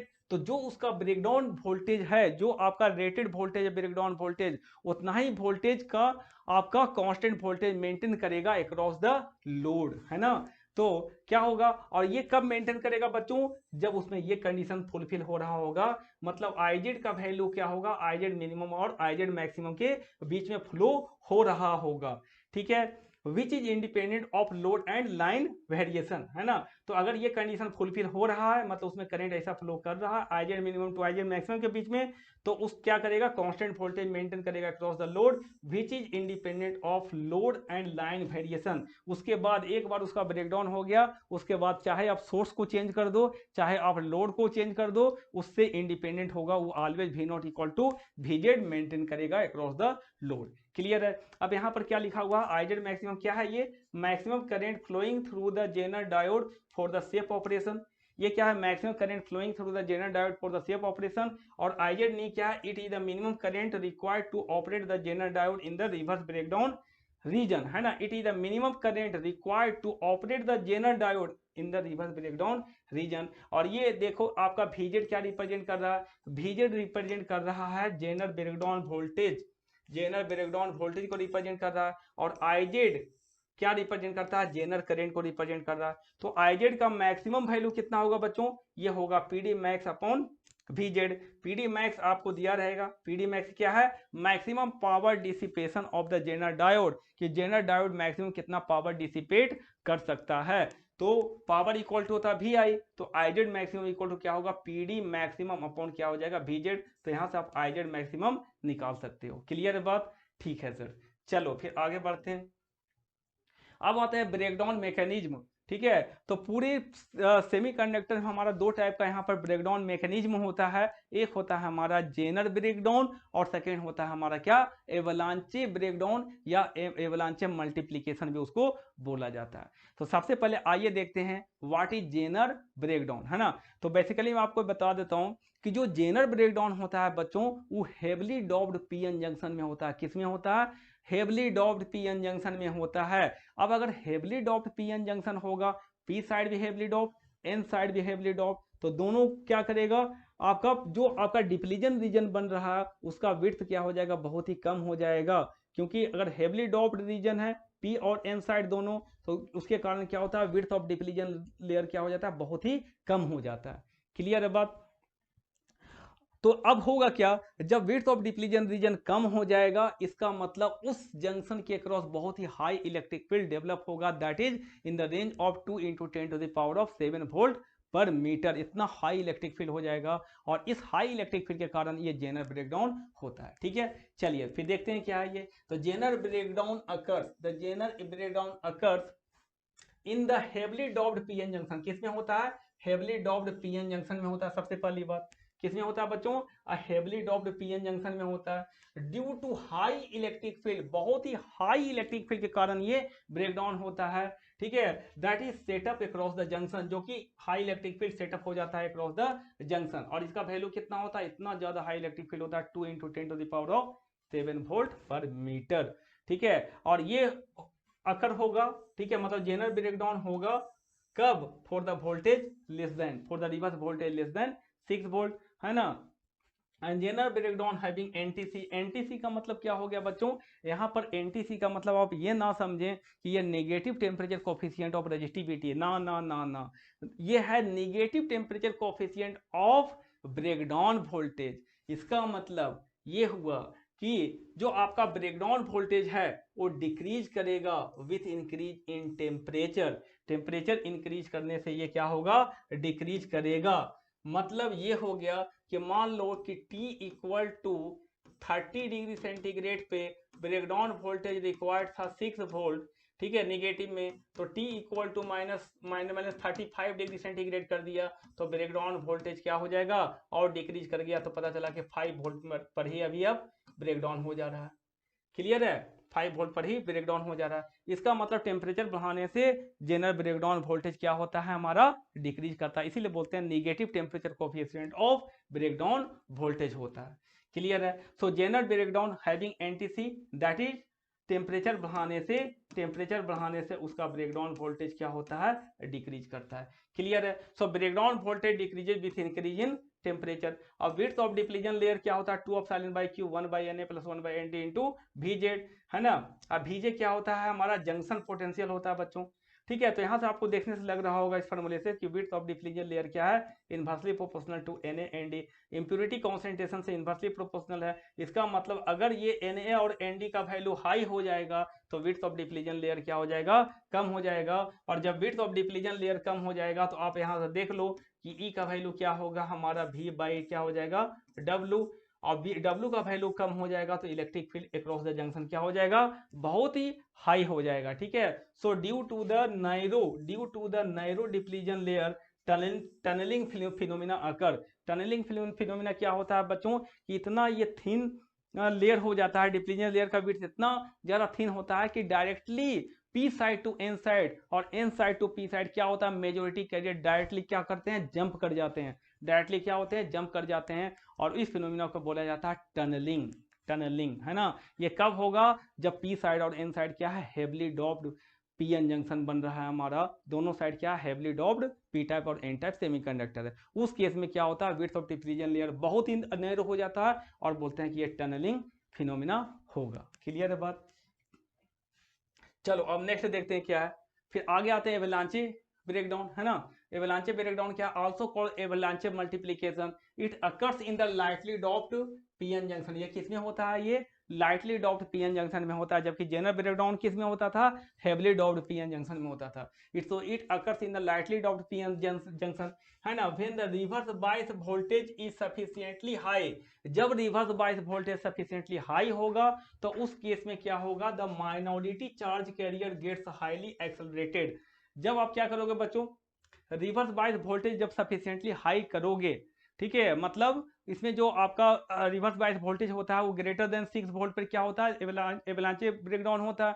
तो जब आप reverse bias voltage sufficiently high करोगे तो उस केस में जो माइनॉरिटी कैरियर हैं उनके पास इतना सफिशिएंट काइनेटिक एनर्जी होगा, वो इतना ज़्यादा सफिशिएंटली एक्सेलरेटेड हो जाएंगे कि वो क्या करेगा, कोलाइड करेगा लैटिस एटम के साथ में और उस कोवैलेंट बॉन्ड से क्या करेगा, इलेक्ट्रॉन को नॉक ऑफ कर लेगा, मतलब वहां से निकाल लेगा, उसके पास इतना ज्यादा सफिशिएंट काइनेटिक एनर्जी हो जाएगा। ठीक है, अब उसके बाद क्या होगा, जो newly generated electron hole pair होंगे फिर अगेन कोलाइड करेंगे न्यू लैटिस एटम के साथ में। उसके बाद में क्या होगा, फिर वो क्या करेगा, कोवैलेंट बॉन्ड से फिर क्या करेगा, फिर इलेक्ट्रॉन को नॉक ऑफ कर लेगा। इसका मतलब ये हो गया, और ये प्रोसेस क्या हो जाएगा हमारा, क्यूमुलेटिव हो जाएगा। मतलब 2 जनरेट हुए, 2 से 4 जनरेट हुए, 4 से 8 जनरेट हुए, तो इस तरह से क्या होगा, कैरियर मल्टीप्लाइड होते जाता है, मल्टीप्लिकेटिव वे में क्या होता है, जनरेट होते जाते हैं। इसलिए इसको बोला जाता है कैरियर मल्टीप्लिकेशन भी बोला जाता है, इसमें होता है। ठीक है, तो चलो अब देखते हैं क्या है,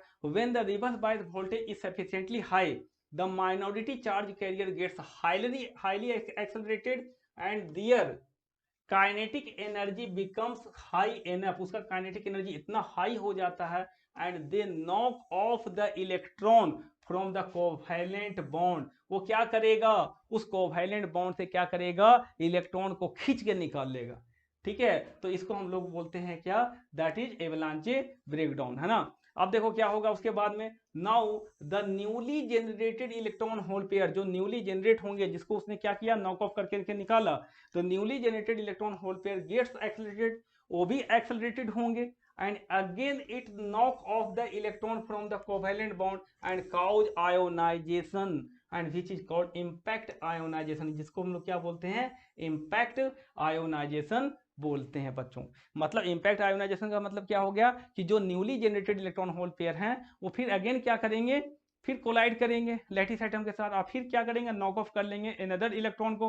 ठीक है, तो जिसके कारण क्या हो जाएगा, वो एटम को आयोनाइज कर देंगे और इस आयोनाइजेशन को बोला जाता है इम्पैक्ट आयोनाइजेशन। क्या बोला जाता है, इम्पैक्ट आयोनाइजेशन बोला जाता है। दस the chain of collision is setup, क्या हो जाएगा, जनरेट हुआ, कोलाइड किया, फिर जनरेट हुआ, कोलाइड हुआ, तो इस तरह से चेन ऑफ कोलिजन सेटअप हो जाता है and which gives rise to the junction breakdown. और जिसके वजह से क्या हो जाएगा, इतना ज्यादा चार्ज कैरियर जनरेट हो जाएंगे कि वहां पर क्या हो जाएगा, कॉलिजन रेट ऑफ कॉलिजन में बहुत ज्यादा बढ़ जाएगा, जिसके वजह से क्या हो जाएगा, जंक्शन ब्रेकडाउन हो जाएगा।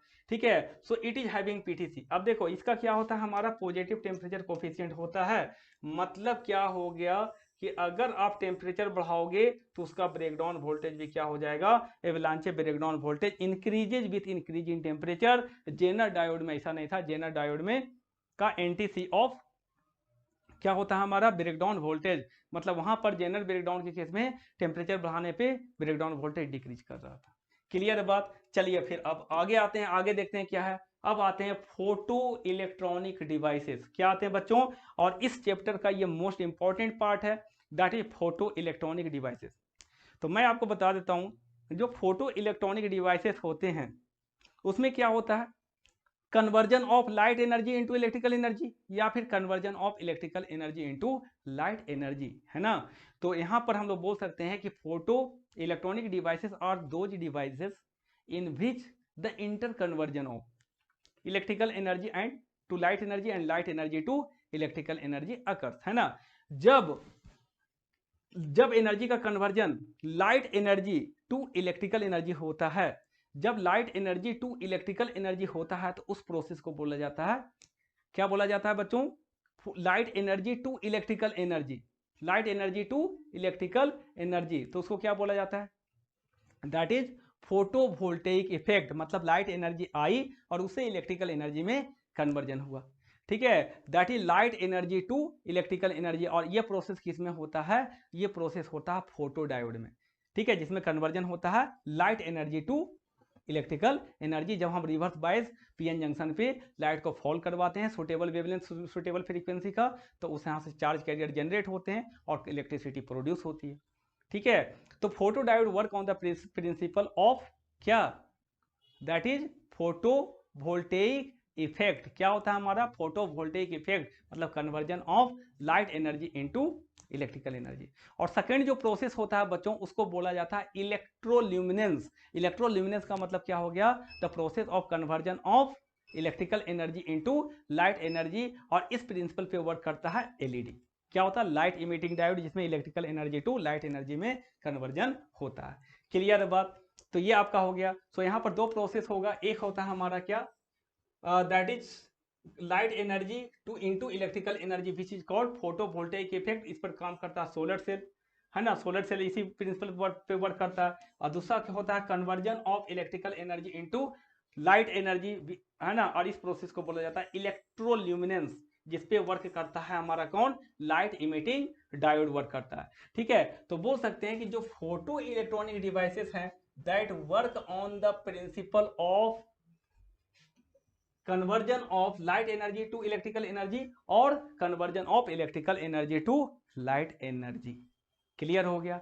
Photo electronic devices are the devices which work on the principle of conversion of light energy to electrical energy और conversion of electrical energy to light energy.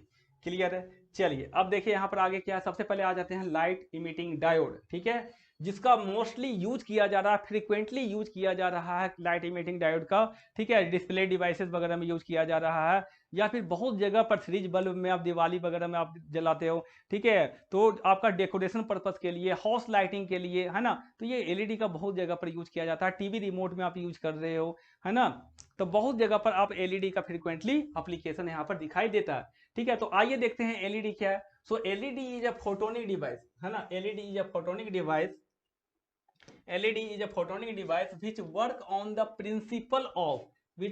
principle of emission of electron from the junction of forward bias diode due to the recombination of charge carrier। क्या बोल रहा है कि LED work on the process of emission of light from the junction of forward bias diode due to the recombination process। अब recombination कैसे हो रहा होगा बच्चों? हो ऐसा रहा होगा कि जो हमारा कंडक्शन बैंड है, जो हायर एनर्जी लेवल पे है हमारा, वहां से इलेक्ट्रॉन आ रहा होगा। कहाँ पे आ रहा होगा? लोअर एनर्जी लेवल में, मतलब वैलेंस बैंड में आ रहा होगा। और वहां से इलेक्ट्रॉन आ करके वैलेंस बैंड के होल के साथ में रिकम्बाइन कर रहा होगा। और जब इलेक्ट्रॉन हायर एनर्जी लेवल से लोअर एनर्जी लेवल में आता है तो क्या करेगा? वो एनर्जी इमिट करेगा in the form of light, in the form of radiation, है ना। तो यहाँ पर क्या होगा आपका? इस रिकॉम्बिनेशन के प्रोसेस पे ये क्या करता है? वर्क करता है। So a photonic device, LED is a photonic device which work on the principle of emission of electron, ठीक है, emission of electron from the junction of forward bias diode due to recombination of charge carrier, ठीक है। अब देखो क्या होगा, ठीक है। इमिशन ऑफ इलेक्ट्रॉन ने इमिशन ऑफ लाइट होगा यहाँ पर, सॉरी, ठीक है। Emission of light from the junction of forward bias diode due to the recombination of charge carrier, है ना, due to the recombination of charge carrier। अब देखो ये क्या होगा? it work on the principle of electroluminescence, है ना। इलेक्ट्रोल्यूमिनेंस के प्रिंसिपल पे वर्क करता है, that is conversion of electrical energy into light energy. Clear है? और किसमें ऑपरेट होता है? ये फॉरवर्ड बायस कंडीशन में ऑपरेट होता है। ये इंपॉर्टेंट पॉइंट है। किस में ऑपरेट होता है? फॉरवर्ड बायस कंडीशन में ऑपरेट होता है। When the electron jumps from conduction band to valence band, जब इलेक्ट्रॉन, अब देखिए यहां पर समझिए, जैसे इलेक्ट्रॉन कंडक्शन बैंड से वैलेंस बैंड में जंप करेगा, तो जंप करेगा तो क्या होगा? जंप कर करके इसके साथ रिकम्बाइन करेगा, होल के साथ रिकम्बाइन करेगा। ठीक है, तो इस प्रोसेस में क्या करता है बच्चों? ये एनर्जी रिलीज करता है। क्या करता है? एनर्जी रिलीज करता है या एनर्जी इमिट करता है in the form of radiation, that is Hc by lambda, है ना। तो ये क्या करेगा? In the form of light क्या करेगा? एनर्जी इमिट करेगा, है ना। तो देखिए, तो क्या करेगा? जब वो इलेक्ट्रॉन कंडक्शन बैंड से वैलेंस बैंड में आ रहा है, तो एनर्जी क्या करेगा? इमिट करेगा। किस फॉर्म में? In the form of radiation या in the form of light. So maximum wavelength of light emitted by the electron, जो मैक्सिमम कितना वेवलेंथ का लाइट इमिट करेगा, which is given by Hc by Eg। अब जब H और C का value रखोगे, H क्या है? प्लैंक्स कांस्टेंट, C क्या है? Velocity of light in free space, Eg क्या है? Forbidden energy gap. ये सब का वैल्यू जब आप रख दोगे, तो यहां से एक इंपॉर्टेंट फॉर्मूला निकल के आता है, कितना? Lambda maximum equal to 12400 angstrom upon Eg in electron volt. ठीक है, तो ये है क्या? Maximum wavelength of light emitted by the electron, ठीक है, during the transition from conduction band to valence band, है ना। अब देखिए यहाँ पर देखते हैं कि मटेरियल अगर हम लोग यूज कर रहे हैं, कौन सा मटेरियल यूज करेंगे तो कलर ऑफ एलईडी कैसा होगा। तो अब देखो यहाँ पर अगर हम गैलियम आर्सेनाइड यूज कर रहे हैं, तो जो कलर ऑफ एलईडी होगा वो क्या निकलेगा? इंफ्रारेड लाइट निकलेगा। अगर हम गैलियम फॉस्फाइड यूज कर रहे हैं, तो ग्रीन कलर का लाइट निकलेगा। अगर सिलिकॉन कार्बाइड यूज कर रहे हो, तो ब्लू कलर का लाइट निकलेगा। अगर गैलियम आर्सेनाइड फॉस्फाइड, जिसमें कि आर्सेनाइड 85% और फॉस्फोरस 15% यूज कर रहे हैं, तो रेड कलर निकलेगा। और अगर हम लोग इस कंपाउंड को मिलाएं, जिसमें कि गैलियम आर्सेनाइड फॉस्फाइड, जिसमें आर्सेनिक है 65% और फॉस्फोरस हमारा है 35%, तो येलो कलर का लाइट निकलेगा। तो ये डिफरेंट टाइप्स ऑफ मटेरियल जब हम यूज करेंगे, तो उससे डिफरेंट डिफरेंट क्या होगा? Colour of light, colour of LED निकलेगा। ठीक है, और ऐसे भी आपको पता होगा कि जो कलर ऑफ एलईडी होता है वो किस पे डिपेंड करता है? वेवलेंथ पे डिपेंड करता है। तो अलग अलग मटेरियल यूज करोगे, तो क्या होगा? उसका अलग अलग वेवलेंथ यहाँ पर होगा, तो अलग अलग क्या होगा? लाइट इमिट होगा। ठीक है, अब एप्लीकेशन ऑफ एलईडी देख लो, कहाँ कहाँ पे यूज करते हैं, तो इसको डिस्प्ले डिवाइसेस में यूज कर लेते हैं। उसके बाद कहाँ यूज होता है? टीवी रिमोट में यूज करते हैं, हाउस लाइटिंग में यूज करते हैं। और कहाँ यूज होता है? बर्गलर अलार्म में यूज होता है, कौन सा? Infrared LED. उसके बाद आप यूज करते हो स्ट्रीट लैम्प में, उसके बाद रेडियो रिसीवर में यूज होता है। अच्छा, टीवी रिमोट में जो आप यूज करते हो, तो इसमें भी क्या होता है? ये इंफ्रारेड एलईडी यूज होता है हमारा। ठीक है, कौन सा होता है बच्चों? That is infrared LED use होता है। क्लियर है बात? ठीक है, चलिए अब आगे बढ़ते हैं हम लोग। अब नेक्स्ट आ जाता है दैट इज फोटो डायोड। ये एक इंपॉर्टेंट फोटो इलेक्ट्रॉनिक डिवाइसेस है। अब यहाँ पर सबसे पहले यहाँ पर आपको मैं बता देता हूँ कि ये आपका एक पीएन जंक्शन मैंने लिया, उस पर क्या किया? एक फोटो सेंसिटिव मटेरियल का कोटिंग किया जाता है, एक फोटो सेंसिटिव मटेरियल का कोटिंग किया जाता है। और इस फोटो सेंसिटिव मटेरियल में यूज करते हैं cadmium sulphide, lead sulphide, selenium sulphide. ये सब क्या है? फोटो सेंसिटिव मटेरियल है, उसका कोटिंग किया जाता है यहाँ पर। और इसको हमने रिवर्स बायस करके रखा, देखो negative terminal is connected to P side, positive terminal is connected to N side. उसके बाद हम यहाँ पर एक विंडो यहाँ पर लिखा हुआ है, इसमें हम लोग कॉन्वेक्स लेंस यूज करते हैं, ताकि जो यहाँ से लाइट आ रही है उसको कन्वर्ज करवा सके। क्योंकि क्या होता है? कॉन्वेक्स लेंस क्या होता है? कन्वर्जिंग लेंस होता है। तो जो भी लाइट रेडिएशन आ रही है, उसको क्या करेगा? उसको कन्वर्ज करवा करके कहां पर आपको मिलाएगा? यहाँ पर ये आपको कन्वर्ज करवाएगा, जहां पर फोटो सेंसिटिव कोटिंग किया जाता है वहां पर कन्वर्ज करवाएगा। कौन? ये दैट इज कॉन्वेक्स लेंस जो आप यूज कर रहे हो एज अ विंडो, है ना। कॉन्वेक्स लेंस क्या करेगा? वो लाइट को कन्वर्ज करवाएगा, कहां पे? जहां पर फोटो सेंसिटिव कोटिंग किया हुआ है। ठीक है, अब देखिए क्या होता है ये। सो it work on the principle of generation of electron hole pair. क्या करता है? It work on the principle of generation of electron hole pair when the junction of, when the reverse bias junction of photodiode is illuminated with the light energy of suitable wavelength and suitable frequency, है ना।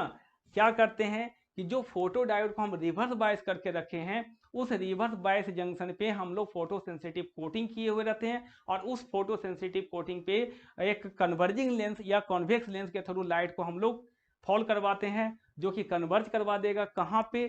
Photo sensitive coating जहां पर किया हुआ है। और उसके वजह से क्या होगा? हमारा वहां पर generation of electron hole pair होगा उस लाइट एनर्जी के कारण उस जंक्शन पे। और उसके वजह से क्या होगा? हमारा इलेक्ट्रिसिटी प्रोड्यूस होगा। सो ये क्या करता है, दैट इज फोटो डायोड क्या करता है, light energy to electrical energy में कन्वर्जन करता है। ठीक है, so it work on the principle of क्या, photovoltaic effect, that is conversion of light energy to electrical energy. Light energy लिया, इलेक्ट्रिकल एनर्जी में कन्वर्ट कर दिया। ठीक है, so when the junction of reverse bias diode is illuminated with the light of suitable wavelength, electron hole pairs are generated at the junction।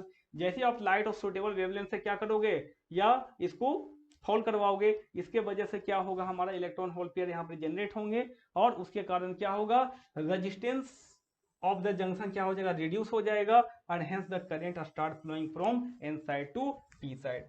ठीक है, तो इस तरह से हमारा क्या होता है, फोटो डायोड का वर्किंग होता है। ठीक है, समझ में आ गया। एक रिवर्स बायस जंक्शन है, वहां पर हम क्या करवा रहे हैं, फोटो सेंसिटिव कोटिंग है, लाइट को फॉल करवाए कन्वर्जिंग लेंस के थ्रू, वहां पर क्या करवाए, कन्वर्ज करवाए लाइट को, इसके कारण इलेक्ट्रॉन होल पेयर जनरेट हुआ एट द जंक्शन, जो रिवर्स बायस जंक्शन है, और उसके कारण क्या हो गया, हमारा फ्लो किया सर्किट में, करंट फ्लो किया।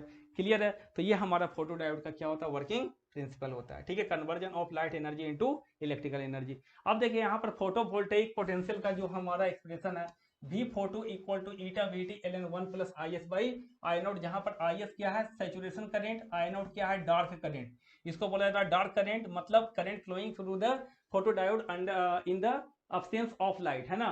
और यहाँ पर जो VT क्या है, थर्मल वोल्टेज, ईटा क्या है, इसको बोला जाता है क्या, दैट इज जो आपको मैंने बताया था, दैट इज आइडियलिटी फैक्टर। ठीक है, चलो अब यहाँ पर क्या है हमारा, देखो IS क्या है, सैचुरेशन करंट है, क्या है बच्चों, सैचुरेशन करंट है, और ये बेसिकली क्या होता है, मैक्सिमम फोटो करंट होता है, जो इंटेंसिटी पे डिपेंड करता है। Saturation current is directly proportional to intensity, बहुत इंपॉर्टेंट पॉइंट है, ये इंटेंसिटी पे डिपेंड करता है ना। मतलब सैचुरेशन करंट जो आपका है, ये मैक्सिमम करंट है थ्रू द फोटो डायोड, और ये क्या होता है, डायरेक्टली प्रोपोर्शनल टू इंटेंसिटी, मतलब इंटेंसिटी ऑफ लाइट को बढ़ा करके आप सैचुरेशन करंट को बढ़ा सकते हो, क्योंकि इंटेंसिटी बढ़ाओगे तो नंबर ऑफ फोटोन्स बढ़ेंगे, और नंबर ऑफ फोटोन्स फॉलिंग बढ़ेंगे, तो क्या होगा, सैचुरेशन करंट बढ़ेगा। बट क्या है बच्चों, बट ये है कि IS जो होता है, ये इंडिपेंडेंट होता है किससे, frequency and wavelength of light से। ठीक है, IS जो सैचुरेशन करंट होता है, वो फ्रीक्वेंसी और वेवलेंथ पे डिपेंड नहीं करता है, ये ओनली इंटेंसिटी पे डिपेंड करता है। क्लियर है बात। सो अब यहाँ पर एक क्वेश्चन आया था, बहुत इंपॉर्टेंट क्वेश्चन है, कि why the photo diode is always operated under reverse bias condition. इसका आंसर सिंपल से ये है बच्चों, कि रिवर्स बायस कंडीशन में जो सैचुरेशन करंट का जो फ्लक्चुएशन है, माइनॉरिटी कैरियर कॉन्सेंट्रेशन का जो आपका क्या बोल सकते हैं उसको, फ्रैक्शनल चेंज है बेसिकली, वो फ्रैक्शनल चेंज बहुत ही ज्यादा होता है माइनॉरिटी कैरियर का as compare to majority carrier. यही कारण है कि जो सैचुरेशन करंट में फ्लक्चुएशन ज़्यादा होगा, और सैचुरेशन करंट में फ्लक्चुएशन ज़्यादा होगा, तो डिवाइस उसको आसानी से डिटेक्ट कर पाएगा, जहां पर आप यूज कर रहे हो कि एकदम सा फ्लक्चुएशन हुआ, कुछ चेंजिंग हुआ। ठीक है, तो इसलिए हम लोग इसको यूज करते हैं always under reverse bias condition, because under reverse bias condition the fractional change in the minority carrier is more, so due to which there is more fluctuation in the saturation current, है ना basically, hence the photodiode is always operated in the reverse breakdown region।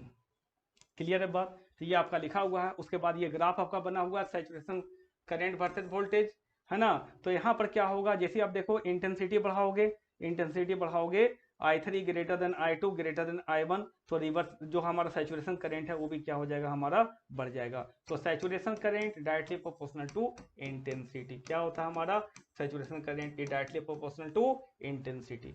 ठीक है, तो आई think आपको समझ में आया होगा। चलिए नेक्स्ट देखते हैं आप क्या है। अब है एप्लीकेशन ऑफ फोटो डायोड, कहाँ कहाँ पे यूज करते हैं, बेसिकली डिटेक्शन पर्पज के लिए यूज होते हैं।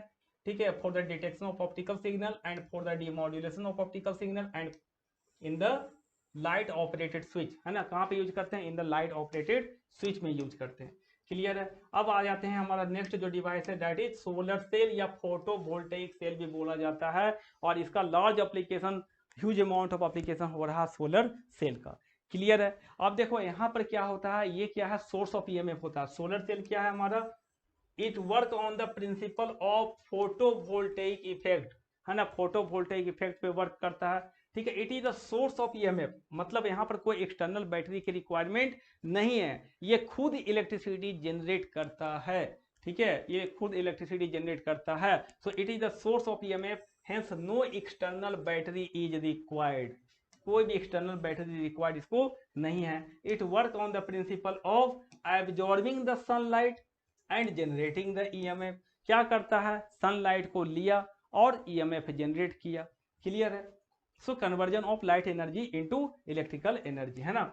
When the sunlight shines on the solar cell, photon bombardment, है ना, photon bombard the upper surface. Upper surface को क्या करेगा, फोटोन आया उसको बॉम्बार्डमेंट करवाया, ठीक है, किससे, फोटोन से।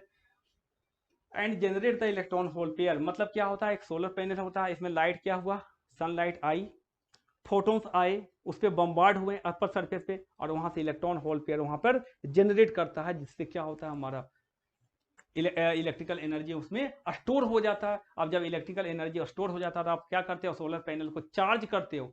चार्ज करते हैं किसमें, दैट इज सनलाइट में, है ना, चार्ज करते हैं, और फिर उसको हम लोग यूज करते हैं एज अ बैटरी, है ना, एज अ बैटरी आप यूज कर लेते हो उसको। फिर आप उससे आप हाउस लाइटिंग को जलाते हो या फिर अदर पर्पज के लिए क्या करते हो, यूज कर लेते हैं। ठीक है, तो यहाँ पर हमारा कोई एक्सटर्नल सोर्स की रिक्वायरमेंट नहीं, कोई यहाँ पर बैटरी नहीं होता।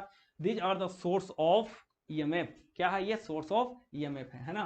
चलो अब expression of photo voltaic potential, जो भी फोटो का जो एक्सप्रेशन होता है बच्चों, वो क्या होता है, eta VT ln log base e 1 plus I S by I naught. सारा चीज बता दिया। आई एस क्या, saturation current, saturation current. I naught क्या है, dark current, that is current flowing in the absence of light, है ना। And V photo is the maximum potential, मतलब ये मैक्सिमम पोटेंशियल है उसके अक्रॉस। तो open circuit voltage appearing across the photo diode, है ना। ये क्या है, जो आपका इसका फोटो वोल्टेज पोटेंशियल है वो क्या है, that is maximum voltage appearing across the photo diode है। ठीक है, चलो अब यहां पर क्या है, व्हेन v इक्वल टू 0, जब भी 0 होगा उस समय क्या होगा बच्चों, शॉर्ट सर्किट हो जाएगा। तो अब देखो, जब v का वैल्यू क्या हो जाएगा, 0, मतलब v का वैल्यू 0, उस समय जो करंट फ्लो कर रहा है वो क्या है, सैचुरेशन करंट। और जब I इक्वल टू 0 होगा उस समय जो ओपन सर्किट वोल्टेज होगा वो मैक्सिमम वोल्टेज होगा, जिसको क्या बोलेंगे, वी फोटो। तो when I equal to 0, v equal to V photo, है ना। और आई नॉट क्या है, डार्क करंट है। क्लियर बात। अब देखो ये सारी चीजें आपकी है, और ये आपका VI characteristic of solar cell है। सोलर सेल कौन सा क्वाड्रेंट में वर्क करता है, in the fourth quadrant of VI characteristic. ठीक है, जहां पर देखो, अब देखो फोर्थ क्वाड्रेंट में क्या होगा, v का वैल्यू पॉजिटिव, i का वैल्यू क्या होगा, नेगेटिव, जिसके वजह से पावर इक्वल टू क्या हो जाएगा, v into I, that is negative. और नेगेटिव पावर क्या रिप्रेजेंट करता है, जनरेशन हो रहा है पावर का। पावर का क्या हो रहा है, हमारा पावर का जनरेशन हो रहा है बच्चों। ठीक है, अच्छा अगर हम सोलर सेल को थर्ड क्वाड्रेंट में वर्क करवाएं तो कैसा बिहेव करेगा, देखो एक कांस्टेंट करंट सोर्स के जैसा। तो solar cell in the third quadrant will behave like a constant current source. Clear है, आपको ध्यान रखना, सोलर सेल या photovoltaic cell under third quadrant of VI characteristic में क्या होगा, हमारा रिवर्स बायस कंडीशन में in the first quadrant of the VI characteristic will behave like a constant current source. Third quadrant में constant current source जैसा behave करेगा। ठीक है, इसका एडवांटेज क्या है, ये पॉल्यूशन फ्री होता है, इसमें कोई पॉल्यूशन नहीं होते हैं, लॉन्ग लाइफ होता है, और साथ में मेंटेनेंस फ्री है होता है, इसको बार बार फिर ये जल्दी खराब नहीं होता है ना। तो ये सब क्या है, इसके एडवांटेज है। क्लियर है बात बच्चों। तो ये सारी चीज थी दैट इज सेमीकंडक्टर डिवाइसेस में। तो हमने 3 लेक्चर में सेमीकंडक्टर का पार्ट नंबर 1, पार्ट नंबर 2 और पार्ट नंबर 3 में, ये 3 पार्ट में आपका पूरा 12 का सिलेबस हमने कंप्लीट किया। तो ये तीनों लेक्चर अगर आप सही से देखते हो तो आई थिंक, मुझे नहीं लगता कि इससे बाहर कुछ आने वाला है, क्योंकि पूरा थ्योरेटिकल चैप्टर है, इससे ज़्यादा न्यूमेरिकल बनता नहीं है 12th लेवल में। ठीक है, तो आपको बस इतना चीज़ करना है और आपका सारा पूरा कॉन्सेप्ट क्लियर हो जाएगा। क्लियर है। सो थैंक यू बच्चों, मिलते हैं हम नेक्स्ट वीडियो में। So thank you very much and all the best.